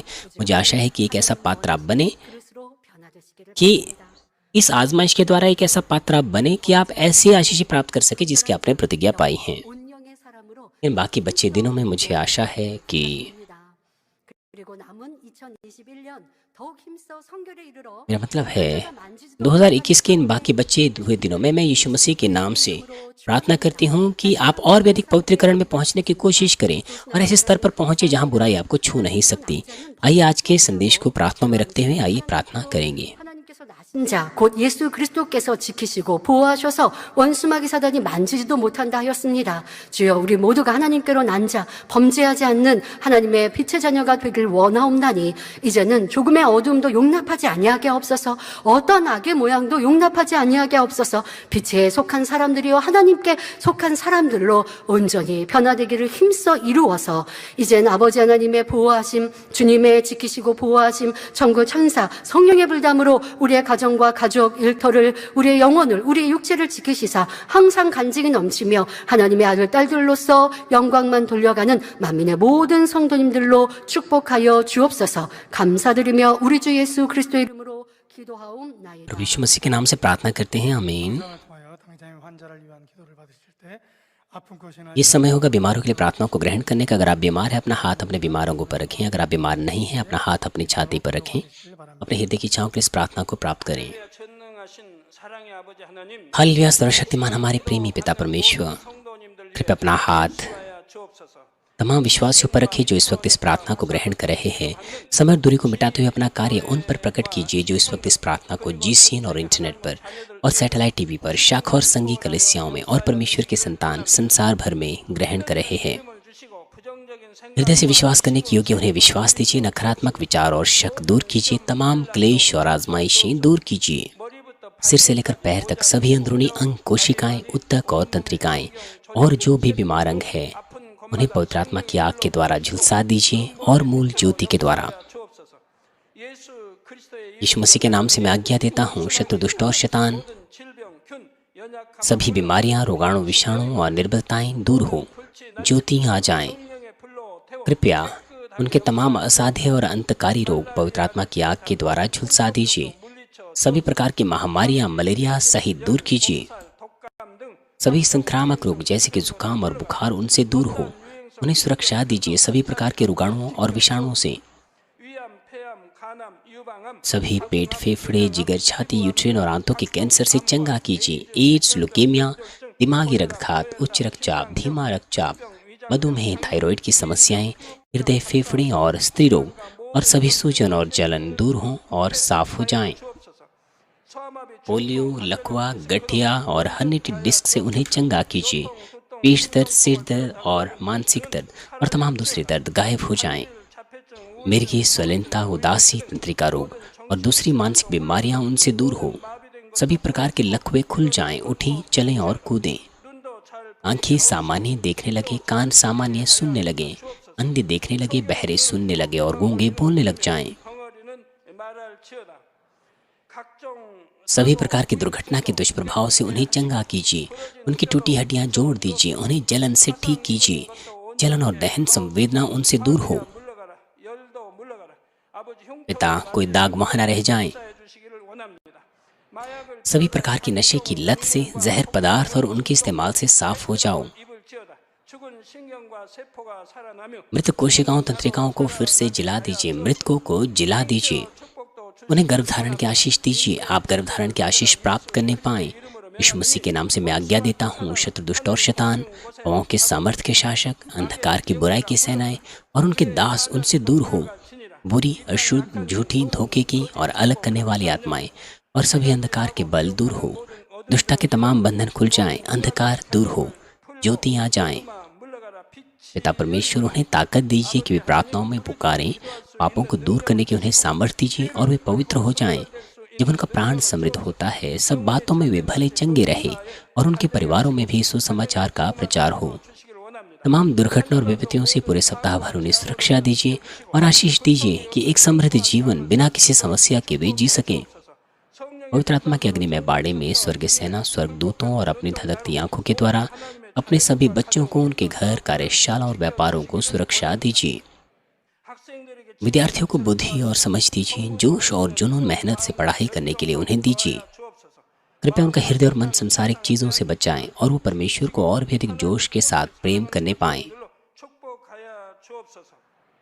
चाहे आपके बच्चे खाएं, पिएं या जो कुछ भी करें, इन सब में वो अपना जीवन पिता परमेश्वर आपको महिमा देते हुए जीने पाएं। वो जीवित परमेश्वर की गवाही ये कहकर देने पाएं कि मैं परमेश्वर से मिला हूँ, मैंने परमेश्वर का अनुभव किया है, उससे उत्तर और आशीषें प्राप्त किए हैं। पिता परमेश्वर, आपका धन्यवाद। सारी महिमा केवल आपको मिले। हमारे प्रभु यीशु मसीह के नाम से मैं प्रार्थना करता हूँ,